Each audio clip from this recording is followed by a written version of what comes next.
இன்றே டவுன்லோட் செய்து உங்கள் ஃபேவரட் ஷோக்களை என்ஜாய் பண்ணுங்க. சகல என்னாச்சுங்க? நீ சொன்ன மாதிரி சின்னத்த போனை சுவிட்ச் ஆஃப் பண்ணி வச்சிட்டப்பா. எவ்வளவு தைரிய துணிச்சல் இருந்தா அந்த சிவனாண்டி வீட்டுக்கு போய் பொங்கல் வச்சு கொண்டாடுவாங்க. அவங்களே என்னமோ நம்ம அத்தை ரொம்ப நல்லவங்க நம்புறாங்க. விழுந்து விழுந்து செய்யற ஒன்னு என்னமோ கெட்டவன் நினைச்சு ஒதுக்குறாங்க. சின்னத்த மேல அவங்க வச்சிருக்க பாசம் அவங்க கண்ணை மறைக்குதுங்க. இன்னைக்கு அவங்களுக்கு தெரிஞ்சிடும் அவங்க தங்கச்சி யாருன்னு. கரெக்ட்.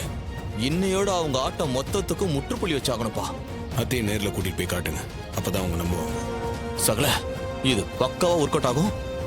இத்தனை நாள் அந்த அம்மா தானே நம்ம ரெண்டு பேரையும் போட்டு கொடுத்துட்டு இருந்துச்சு. ஃபார் சேஞ்ச் இன்னைக்கு நாம அந்த அம்மாவை போட்டு கொடுக்க போறோம். இப்ப என் பர்ஃபார்மன்ஸை மட்டும் பாரு. அத்தை அத்தை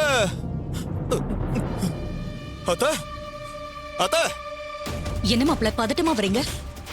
சின்னத்தை எங்கேயாவது பாத்தீங்க? இல்லையே மாப்ள, எது கேக்குறீங்க? அவங்க வீட்லயே காணுமே. காணுமா? என்ன மாப்ள சொல்றீங்க? சந்திராவை காணுமா? ஆமாத்த, செங்கல் சொல்ல விஷயமா உங்ககிட்ட பேசலாம் நினைச்சுக்கிட்டு இருந்தேன். வீடு முழுக்க தேடி பாத்துறேன், எங்கேயுமே அத்தைய காணோம். போன் அடிச்சு பார்த்தா சுவிட்ச் ஆஃப்னு வருது. எங்க போயிருப்பாங்க? என்கிட்ட சொல்லாம அவ எங்கேயுமே போக மாட்டாளே.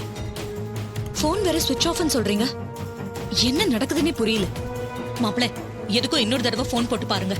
அத்தை, ஒரு வாட்டி ரெண்டு வாட்டி இல்ல 4-5 வாட்டி போன் பண்ணி பாத்துறா, போன் சுவிட்ச் ஆஃப் சுவிட்ச் ஆஃப் சுவிட்ச் ஆஃப் தான் வருது. என்கிட்ட சொல்லாம அவ எங்க போயிருப்பா? ஒண்ணுமே புரியலையே. அத்தை, எனக்கு ஒரு சின்ன சந்தேகம். என்ன சந்தேகம்? ஒருவேளை அந்த சிவனாண்டியும் காளிமாவும் சேர்ந்து சின்னத்தை கடத்திருப்பாங்களோ?